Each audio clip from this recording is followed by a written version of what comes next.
자, 이새의 뿌리에서 열방을 다스리기 위하여서 일어나는 이가 있으리니 열방이 그에게 소망을 두리라 그랬습니다. 그래서 그 열방에 우리가 들어가게 됐죠. 그래서 그 성탄의 계절인 12월이 이제 되었습니다. 이 세상은 이제 연말연시라는 그 기분이 들 때는 그런 계절입니다. 또 산타클로스의 선물을 기다리는 예수 그리스도의 구원이 아니라 선물을 기다리는 그런 계절로 기억되는 그런 계절이기도 합니다. 그러나 우리에게는 성탄절이 있어서 들떠왔습니다. 교회 안에서 늘 12월이 되면 또 12월이 되기 전부터 이 성탄절로 인해서 교회가 한 달 내내 축제의 분위기 속에 있었습니다. 그런데 제가 이곳에 오기 전만 해도 저는 세계가 다 12월 25일을 성탄절로 지키는 줄 알았습니다. 그런데 세계사에서 잠깐 배웠던 그 동방정교회가 이 지역에 널리 퍼져 있다는 것을 이곳에 오면서 정말 실감하면서 알게 되었습니다. 그리고 그들의 성탄절은, 그러니까 동방교회의 성탄절은 12월 25일이 아니라 1월 6일이라는 사실도 알게 되었습니다. 그러니까 이 세상에는 한 개의 교회가 아니라 두 개의 교회가 있었던 것이죠. 동방교회와 서방교회. 그러니까 로마 정교회로 구분되는 동방교회와 그 다음에 로마 카톨릭 교회로 대변되는 서방교회, 이렇게 두 개의 교회가 있어 왔던 것입니다. 그러나 우리는 이 서방교회의 영향력을 더 많이 받아왔습니다.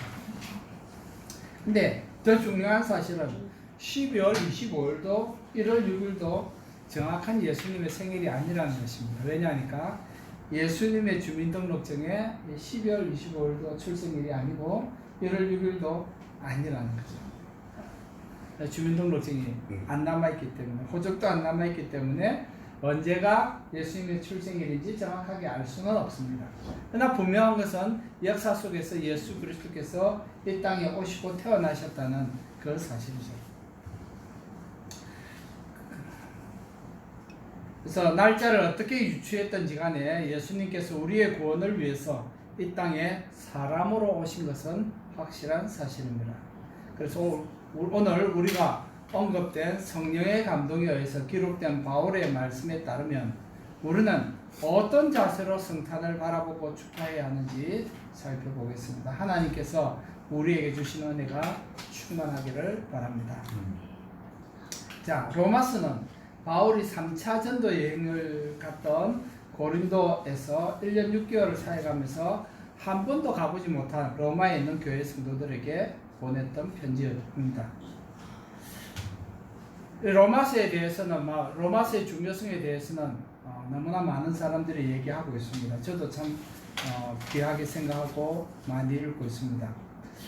바울은 로마에 한 번도 가보지 못했지만 기록상 로마에서 온 브리스기올라와 아굴라 이 부부에 의해서 로마 교회의 형편을 많이 알게 되었고 그곳에 있는 사람들에 대해서 자세하게 들었던 것으로 추정이 됩니다.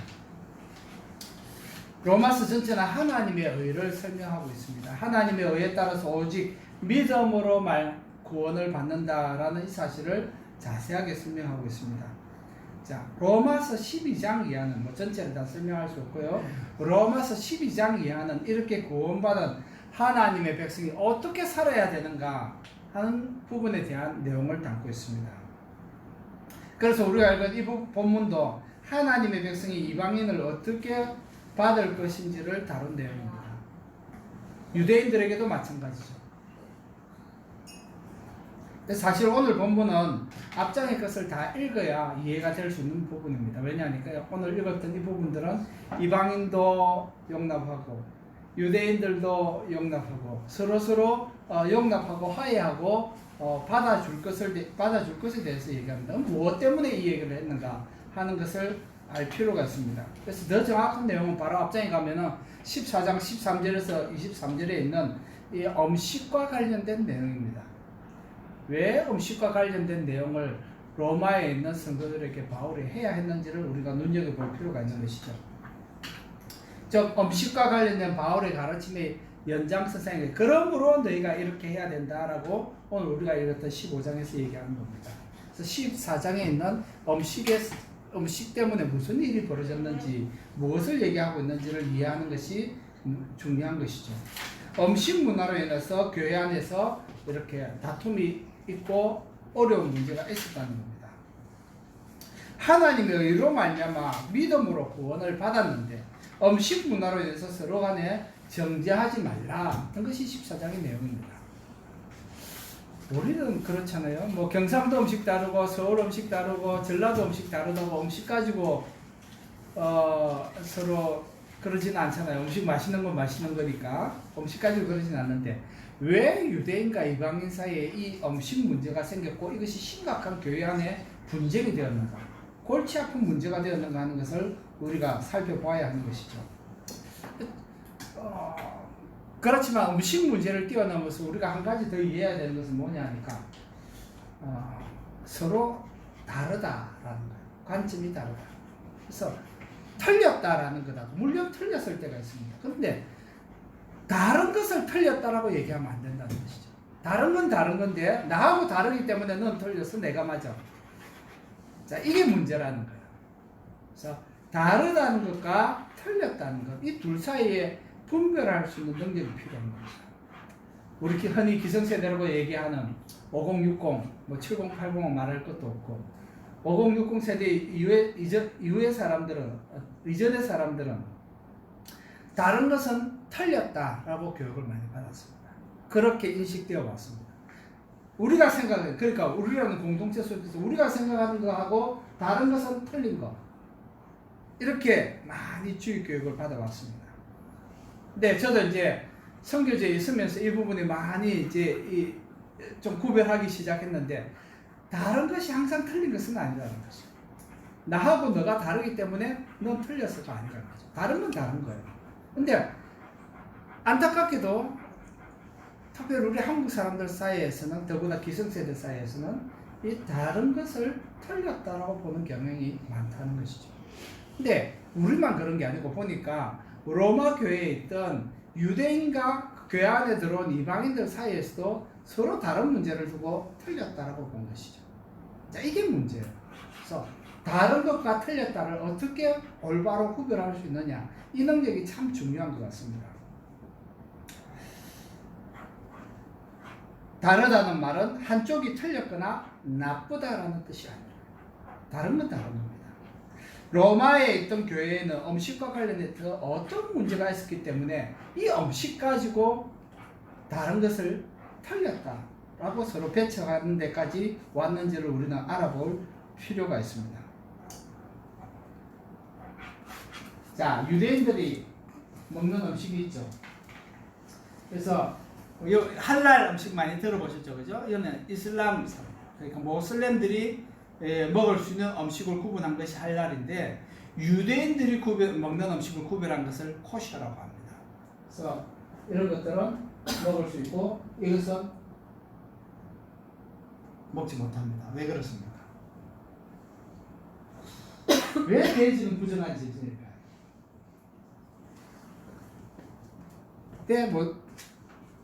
돼지만 부정한 게 아니고 낙타도 부정합니다. 왜 그러냐니까 레위기 11장에 이것에 대한 구별이 나와 있습니다.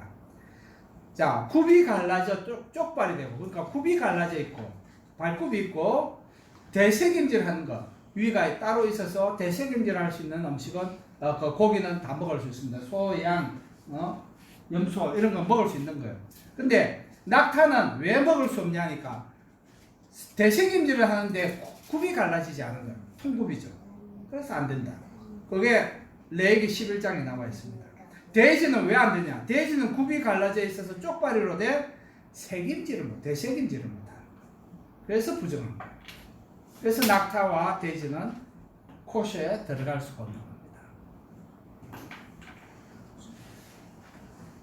근데 또 한 가지 규칙이 더 있습니다. 중요한 규칙이 또 한 가지 더 있는 게 뭐냐니까 신명기 14장 21절에 있는 말씀인데 너는 염소 새끼를 그 어미의 젖에 삼지 마라. 어떤 의미인지 좀 이해가 되시죠? 어미의 젖에다가 염소 새끼를 삼지 말라. 좀 너무 잔인하게 생각했는지 모르겠습니다. 하나님께서 엄마의 젖에다가 새끼 염소를 삼지 말라. 그래서 이것을 유대인들은 어떻게 해석했냐니까 고기를 먹고 유제품을 먹으면 안 된다라고까지 확장이 된 거예요. 고기와 함께 유제품을 같이 먹으면 안 된다. 그러니까 엄마 젖에다가 염소 새끼를 삼지 말라라는 이 내용이 확대돼 가지고 그들의 율법 속에 어떻게 됐냐니까 고기를 먹고 3시간 안에 유제품을 먹어서도 안 된다라는 거예요. 자, 우리 흔히 햄버거 집에 가면은 아이들이 좋아하는 햄버거 중에 하나가 치즈버거입니다. 저도 가끔 치즈버거를 먹기도 하는데 유대인들은 치즈버거를 먹을 수 없습니다. 왜 그러냐니까 치즈버거 속에는 햄버거 속에는 뭐가 있습니까? 고기가 있잖아요. 그 다음 위에 뭐가 얹혀 있습니까? 치즈가 있죠. 그래서 못 먹는 거예요. 이해가 되세요? 치즈는 유제품이기 때문에. 자, 유대인 친구를 집에 초청했습니다. 고기를 그들이 먹는 그러니까 양고기를 맛있게 요리를 해서 대접을 했습니다. 야채와 함께 맛있게 대접했고 그다음에 후식으로 아주 맛있는 아이스크림을 가지고 나왔습니다. 맛있겠지? 자, 유대인 친구가 먹을까요? 안 먹을까요? 먹을 수 없는 거예요. 왜? 유제품이기 때문에 아이스크림. 고기를 먹고 유제품을 섞어 먹을 수가 없는 거죠. 그걸 신명기 바로 있는 14장 21절에 있는 말씀 때문에 유대인들은 그렇게 먹을 수 있는 그게 코셔예요. 그래서 어떻게 보면 굉장히 이제 단순한 것 같은데 생활 속에서 이것을 지켜낸다는 건 습관이 되지 않으면 참 어려운 문제입니다. 지역에 따라 차이를 보는 것도 있기는 하지만 육류든 조류든 유대교의 율법에 따라서 도살해야 하고 소금을 사용해서 피를 제거해야 됩니다. 또 주방 용구도 코셔용, 비코셔용 구분되어 있습니다. 그래서 코셔 음식을 할 때는 반드시 그걸로 해야 되고 비코셔 음식을 할 때는 반드시 비코셔용 조리기구를 섞어 사용할 수 없다는 겁니다. 분리되어 있다는 것이죠. 얼마나 복잡하고 귀찮겠습니까, 주부들에게는. 근데 이 유대인들은 이것을 구별해서 한다는 것이죠. 해야 되고. 근데 여러분, 만약 여러분과 같이 사는 사람이 이렇게 까다로운 규칙을 가지고 살아야 한다면 여러분은 어떻게 감당하시겠어요? 자, 남편은 유대인이고 아내는 유대인이 아니다. 남편은 유대 음식을 먹고 코셔를 먹어야 된다. 아내는 아무것도 안 먹어도 괜찮다. 그럼 어떻게 맞춰야 되겠어요? 결국은 아내도 코셔 음식을 쪽으로 맞춰야지 같이 식사를 할 수 있잖아요. 그러니까 생각해 보세요. 교회 안에서 음식을 하잖아요. 우리 예배하고 식사를 하는데 식사 교제를 하는데 식탁 교제를 하는데 유대인이 있어요, 이방인이 있어요. 유대인은 자기들이 그동안 먹은 정통적인 음식 습관 때문에 코셔 음식만 먹어야 돼요. 근데 이방인들은 아무거나 먹어도 괜찮아요. 먹을 수 있어요. 근데 유대인이 식탁 준비를 하면은 그렇게 준비할 수 있겠습니까? 안 되는 거죠. 그래서 로마 교회 안에 왜 로마 교회? 로마는 이스라엘이 아니잖아요. 이방인 중에서 유대인이 아닌 사람 중에서 예수를 믿고 돌아온 사람들이 많았던 거죠. 유대인은 많지 않았던 거죠. 아니거나 아니면 비슷비슷했거나.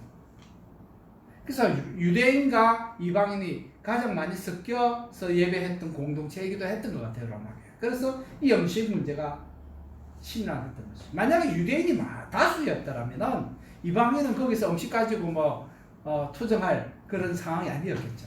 그만큼 이방인이 많았다는 얘기입니다. 근데 유대인이 소수라도 자기들 음식 규례에 따라서 코시 음식을 해 먹어야 되니까 이방인 중에서도 예수님을 믿고 돌아온 사람들한테 이게 낯선 문화잖아요. 그러니까 교회 안에서 음식 때문에 심각한 분쟁이 있어요. 식탁의 교제로 공동체가 더 굳어지고 단단해져야 되는데 식탁 때문에 교회가 어려움이 생겨요. 마음에 불편한 것들이 자꾸 생기는 거예요. 정결 예식을 거쳐야 하는 음식을 먹는 유대인이 이방인과 함께 식사하는 것이 결코 자유로울 수가 없는 거죠. 서로서로 불편한 겁니다. 유대인에게 음식 문화는 곧 종교 문화입니다. 분리가 안 됩니다. 둘이 따라갈 수 없는 것도 현실이죠. 유대교에서 예수 그리스도를 영접한 유대인이었지만 자신들의 음식 문화가 영적으로, 도덕적으로, 그리고 위생적으로도 절대적인 우위에 있다고 생각하는, 그렇게 믿는 사람들이 이방인의 음식을 쉽게 용납할 수 있겠습니까? 어려운 거죠. 여러분, 이걸 잘 이해하기 위해서는 베드로를 생각해 보시면 됩니다. 사도행전 10장에 보면은 여러분 잘 아시는 것처럼 그 다음 보면은 베드로가 한성을 보잖아요. 고넬료를 만나기 전에 하나님께서 베드로가 기도할 때 한상을 보여주십니다. 하늘의 보좌에서 뭐가 내려오죠?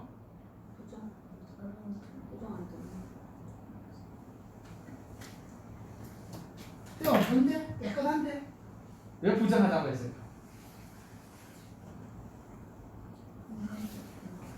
성경에서 먹지 말라고 그만, 그러니까 낙타와 돼지와 같은 부정한 음식들, 먹을 수 없는 음식, 코시로 인정할 수 없는 그런 짐승들이 보자기에 쌓여서 내려온 거예요.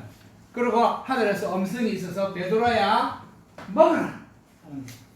자, 베드로가 뭐라고 대답했죠?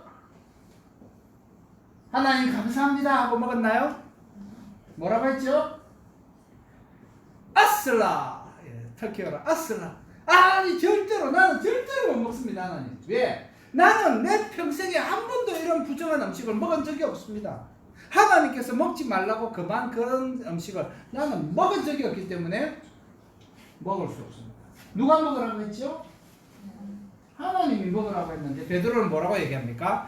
하나님 말씀에 아싸 절대로 난 못 먹습니다. 왜? 내 평생에 이런 음식을 먹어본 적이 없기 때문에, 이런 짐승의 고기를 먹은 적이 없기 때문에 나는 먹을 수 없습니다. 자, 베드로가 이 정도입니다. 이것 때문에 나중에 시험이 들었어요. 자, 갈라디아서 2장에 보면은 베드로가 안디옥에 있을 때 책망받을 있었다 그랬습니다. 그게 뭐냐니까 유대인들하고 있을 때는 베드로가 이방인들하고 같이 이방인들의 식사를 같이 하면서 어느 날 야고보하고 예루살렘에서 온 사람들이 방문하니까 슬그머니 그 자리에서 도망쳤습니다. 마음이 걸렸다는 것이죠. 왜? 유대인이면서 이방인들과 함께 식사한 것도 문제가 돼요. 유대교 율법에는. 근데 이방인들의 음식을 같이 먹었고, 거기에 이제 바나바도 같이 있었는데 다 외식한 거예요. 바울이 이걸 봤던 거죠. 너희도 지키지 못할 것을 법으로 정해놓고 사람들한테 지키라고 하냐, 이방인들하고 하냐, 그러면서 혼내줬다고 바울이 그렇게 갈라디아 2장에 보면 기록하고 있습니다.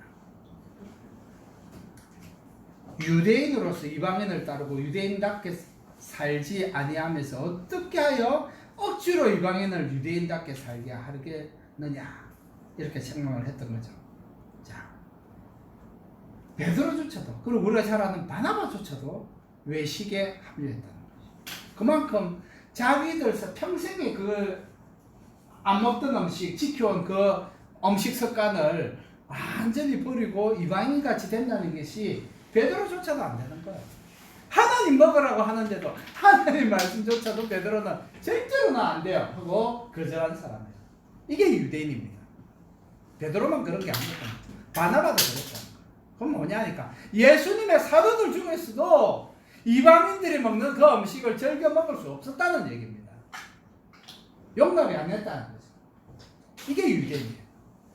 그러니 로마 교회 안에 이방인과 유대인이 같이 섞여 있는데 음식 때문에 불편한 일이 안 생길 수가 없는 거죠. 주방 용기조차도 따로 사용해야 되는데 이게 가능한 일입니까? 교회 안에서. 그래서 로마서 14장에 보면은 바울이 이런 얘기를 합니다. 만일 음식으로 말미암아 네 형제가 근심하게 되면 이는 네가 사람으로 행하지 아니하면 유대인보고 하는 얘기입니다. 그리스도께서 대신하여 죽으신 형제를 네 음식으로 망하게 하지 말라. 우리가 들을 때 참 당연한 말씀 같은데 유대인에게는 이 말씀이 너무 힘들고 고통스러운 말씀인 거예요. 실천해내기가 어려운 거예요. 교회 안에 베지테리안이 있습니다. 예수 믿는 분입니다. 근데 예수 안 믿는 사람이 있습니다. 베지테리안 음식으로는 가능하지가 않죠. 고기도 먹어야 되고 다 먹어야 됩니다.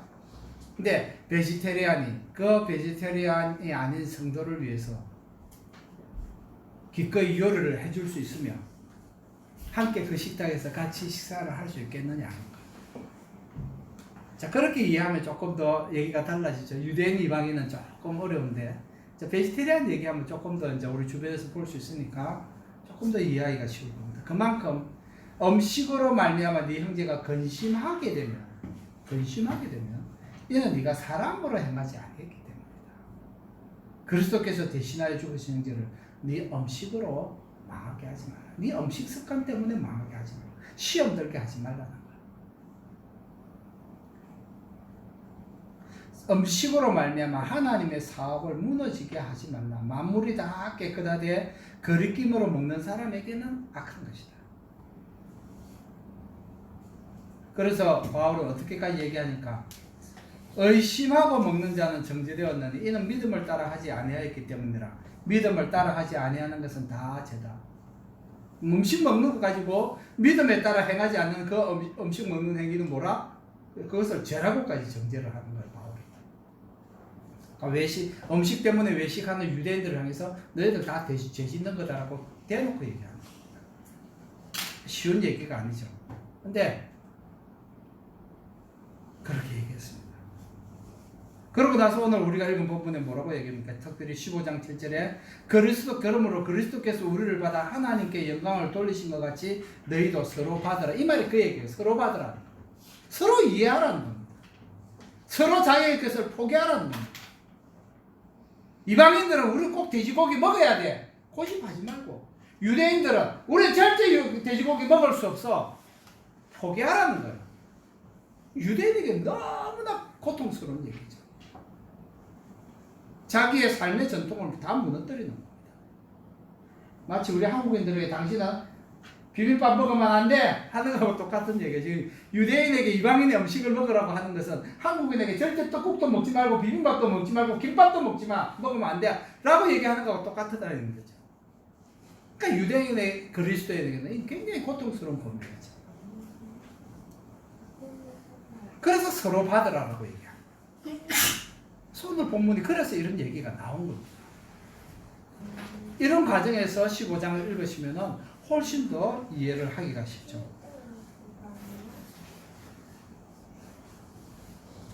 그리스도 예수 안에서 유대인과 이방인이 하나가 되기 위해서 음식 문제를 포기하고 이방인을 받으라는 것입니다. 로마서의 이 음식 문제를 가지고 그저 14장과 15장 마지막 부분에 얘기했잖아요. 그리스도인의 삶의 적용에 대한 문제가 12장 이하에 나오는데 14장과 15장이 그 부분을 음식 문화를 다룹니다. 왜? 그만큼 로마 교회의 이 문제는 심각한 고치거리였고 고통거리였고 문제거리였다는 거죠. 서로가 서로를 이해하지 못하고 받아주기가 어려우니까 유대인이 코시를 포기한다는 것은 너무나 힘든 일이죠. 베드로가 했던 말을 다시 한 번 더 기억해 봅시다. 주여 그럴 수 없나이다. 속되고 깨끗하지 아니한 것을 내가 결코 먹지 아니하였나이다. 그때 하나님께서 뭐라고 말씀하시죠? 하나님께서 깨끗하게 하신 것은 네가 속되게 하지 마. 하나님께서 이미 깨끗하게 하셨다. 그거 먹지 말라고 말씀하신 분이 누구예요? 이런 음식을 먹으면 안 되라고 하신 분이 누굽니까? 누가 먹지 말라고 규정을 주셨죠? 율법을 주신 분이 누굽니까? 유대인이 정한 거 아닙니다. 레위기와 신명기를 하나님께서 주신 법이었어요. 근데 하나님께서 이제 그걸 포기하겠다는 겁니다. 베드로를 부르시고 이제 내가 깨끗하다 한 것을 네가 이제 속되도 하지 말라. 내가 이제 깨끗하게 했다는 겁니다. 예수 그리스도로 말미암아 내가 다 깨끗하게 했다는 겁니다. 이방인도 깨끗하게 되었다는 겁니다. 이방인이라고 너 이제 차별하지 말라는 겁니다. 내가 다 받았다. 그리스도의 피로 다 깨끗하게 되었다는 겁니다. 그래서 바울은 심지어 뭐라고 얘기합니까? 심지어 우상에게 준 재물이라고 할지라도 기도와 감사함으로 깨끗하게 됐다. 왜? 하나님께서 다 지으신 것이고 하나님께서 다 새롭게 창조하셨기 때문에 예수 그리스도로 말미암아 모든 것이 다 새롭게 되었기 때문에 기도와 감사함으로 다 거룩하게 된다는 거예요. 다 받으라는 거예요. 문제가 없다는 얘기입니다. 누구 때문에? 예수 그리스도 때문에. 너희들이 그렇게 삶의 전통으로 여기고 그거 아니면은 절대 못 먹고 그거 아니면 죽을 것 같은 그 음식 문화도 포기하라는 겁니다. 이제. 왜? 그리스도께서 깨끗하게 하셨기 때문에 이제는 그런 구분이 없어졌다는 거예요. 우리 한국인들에게는 얼마나 감사한 말씀이십니까? 한국인에게 삼겹살을 빼고 음식 문화에 삼겹살과 김치를 빼고 음식 문화에 뭘 얘기할 수 있겠습니까? 그죠? 불고기도 좋고 김밥과 떡볶이도 좋지만은 이 삼겹살을 빼고 한국인들의 삶 속에 얼마나 슬프겠습니까? 그걸 먹을 수 없다면.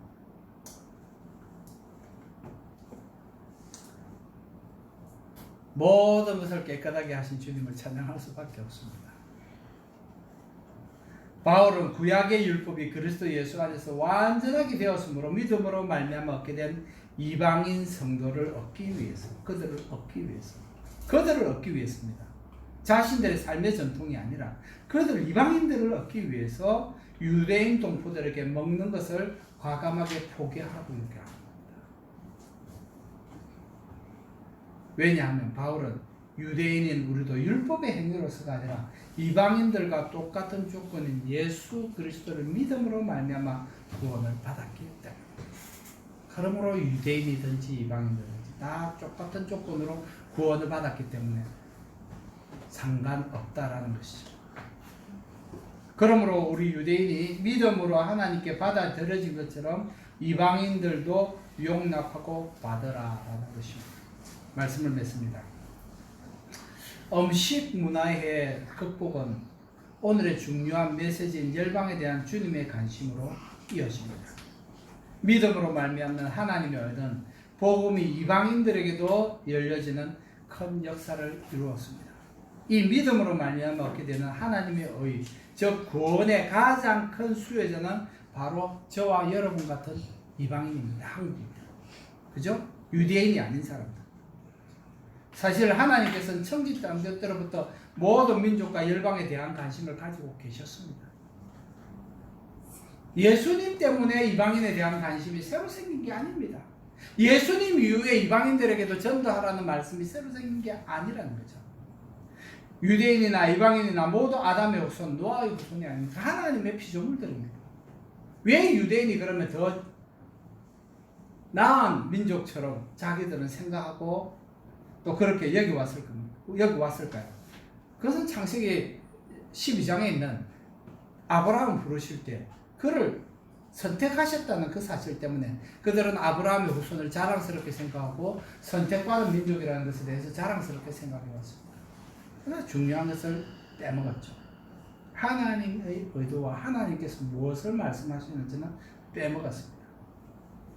창세기 1장 28절에는 생육하고 번성하여 땅에 충만하라, 땅을 정복하라.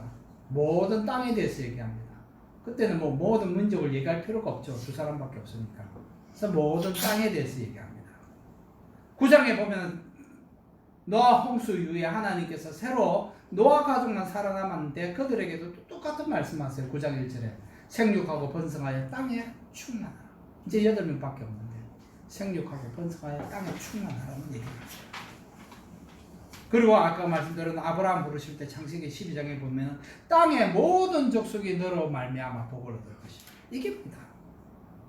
하나님께서 아브라함을 부르신 이유는 땅의 모든 족속이 너로 말미암아 함께 복을 얻도록 하기 위해서. 이게 목적이지. 아브라함을 부르시는 것만이 목적이 아니었다는 것이죠. 근데 유대인들은 거기까지만, 아브라함을 부르신 데까지만, 그 아브라함을 부르셔서 모든 민족에게 복에 주겠다는 여기는 관심이 없었던 것이죠.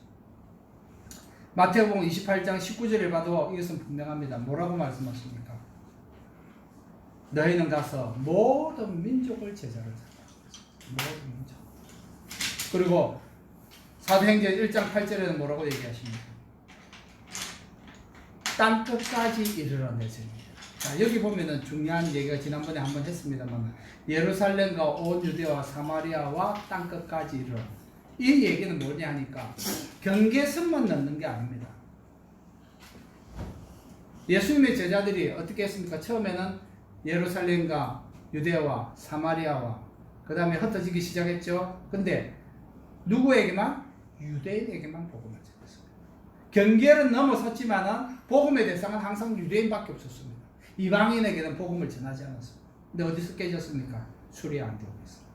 그리스도인이라고 불렸던 수리아 안디옥에서. 그래서 거기서 바울과 바나바를 파송하게 되지 않습니까?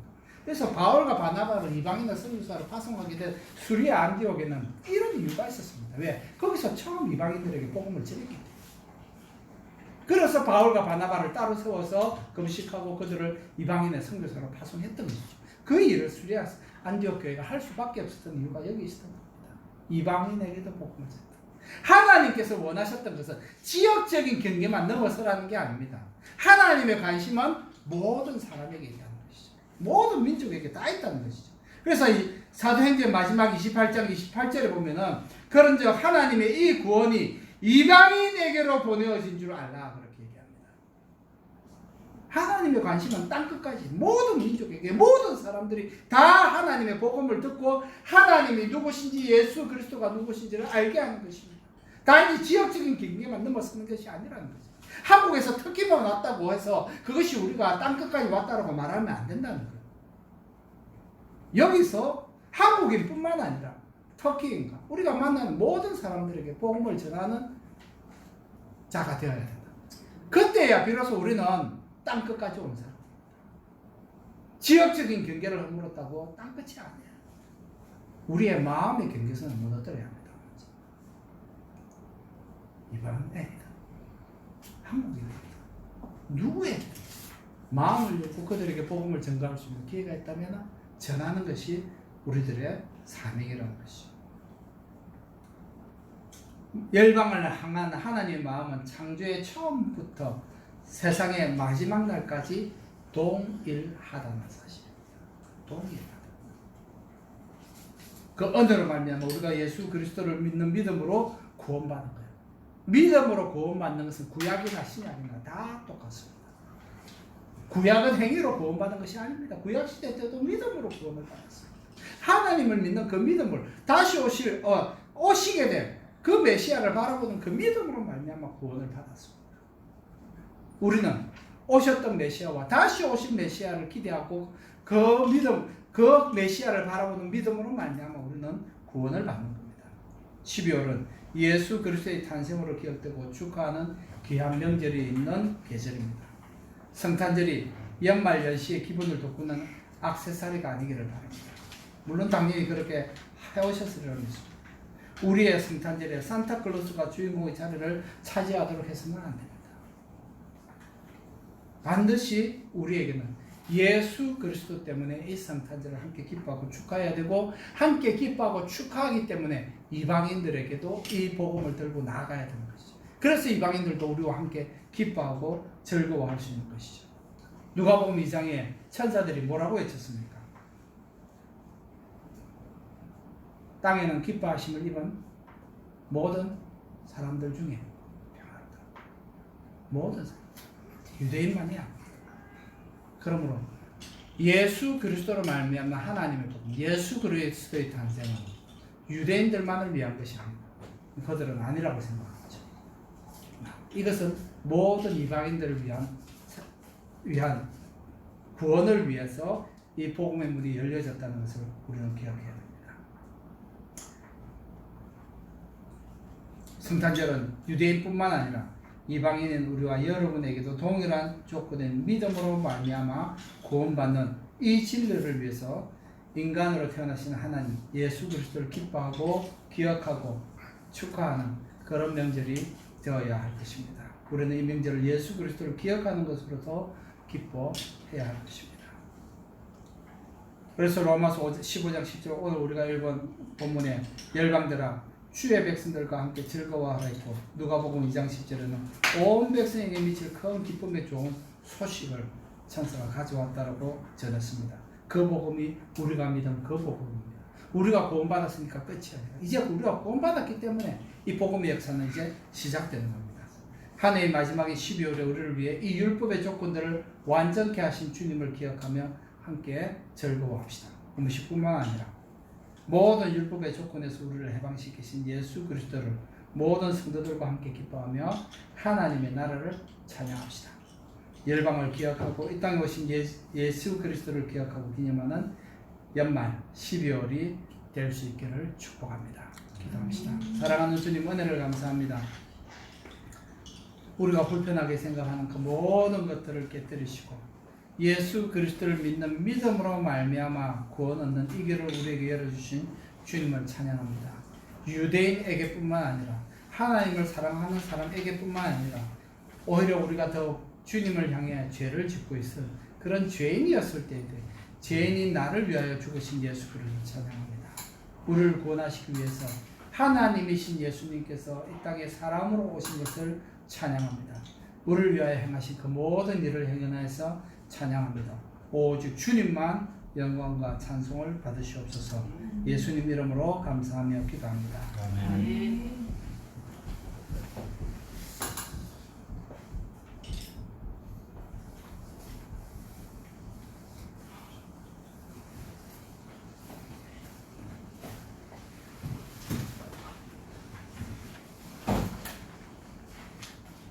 주님 오신 이 계절에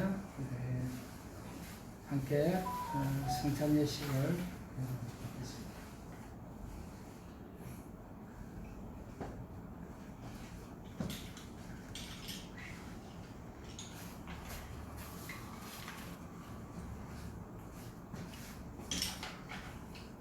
내가 너에게 전한 것은 주께 받은 것이니 곧 주 예수께서 잡히시던 밤에 떡을 가지사 축사하시고 떼어 가라사대 이것은 너희를 위하는 내 몸이니 이것을 행하여 나를 기념하라 하시고 식후에 또한 이와 같이 잔을 가지시고 가라사대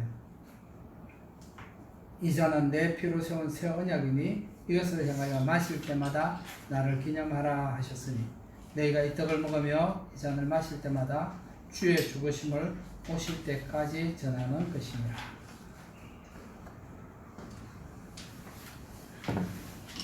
예수님께서 떡을 가지사 이것이 너희를 위하여 찢는 내 몸이라고 하셨고 또 잔을 가지시고 이것은 너희를 위하여 흘린 언약의 피, 새 언약의 피라고 말씀하셨습니다.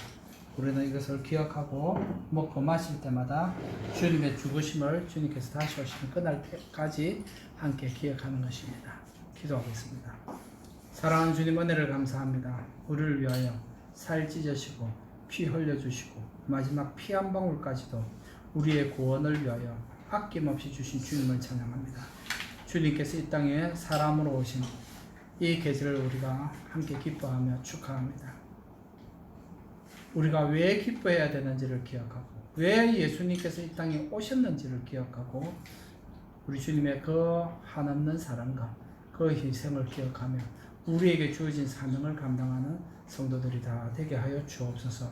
주님께서 다시 오시는 그날까지 우리가 맡은 바 사명들을 끝까지 감당해내는 성도 되게 하여 주옵소서. 우리 이것을 먹고 마실 때마다 주의 성령께서 우리 가운데 임하여 주시고 충만케 하여 주셔서 하나님의 선하시고 기쁘시고 온전하신 뜻을 행하여 내는 성도 되게 하옵소서. 그리하여 오직 주님만 영광과 찬송을 받으시옵소서. 예수 그리스도 이름으로 감사하며 기도합니다. 아멘.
예수께서 대답하여 가라사대 하나님의 보내신 자를 믿는 것이 하나님의 일이니라 하시니 하나님의 떡은 하늘에서 내려 세상에게 생명을 주는 것이니라. 예수께서 가라사대 내가 곧 생명의 떡이니 내게 오는 자는 결코 주르지 아니할 터요 나를 믿는 자는 영원히 목마르지 아니하리라. 예수께서 이르시되 내가 진실로 진실로 너희에게 이르노니 인자의 살을 먹지 아니하고 인자의 피를 마시지 아니하면 너희 속에 생명이 없느니라. 내 살을 먹고 내 피를 마시는 자는 내 안에 거하고 나도 그 안에 거하나니 살아계신 아버지께서 나를 보내시며 내가 아버지로 인하여 사는 것 같이 나를 먹는 그 사람도 나를 인하여 살리라. 이것은 하늘로서 내려온 떡이니 조상들이 먹고도 죽은 그것과 같지 아니하여 이 떡을 먹는 자는 영원히 살리라. 아멘. 사랑하는 주님 은혜를 감사합니다. 우리를 위하여 피 흘리시고 살 찢으시고 주님의 모든 것을 아낌없이 우리에게 주신 주님을 찬양합니다. 그리고 우리에게 모든 것을 아낌없이 주기 위하여 사람으로 오신 주님을 찬양합니다. 주님께서 오신 이 계절에 우리에게 아낌없이 모든 것을 주기 위해서 오신 그 주님을 기억하고 찬양하며 묵상하며 우리에게 주어진 것처럼 우리도 또 다른 이웃들에게 이 주의 복음을 주님 오시는 그날까지 전가하며 사는 저희들 되게 하여 주옵소서. 우리를 먼저 복 주신 주님을 찬양합니다. 이 성탄의 계절에 저희들이 이것을 묵상하며 감사하며 기뻐하는 복된 날들이 되게 하여 주옵소서. 불을 받으신 주님을 찬양합니다. 오직 주님만 영광과 찬송을 받으시옵소서. 예수님 이름으로 감사하며 기도합니다. 아멘.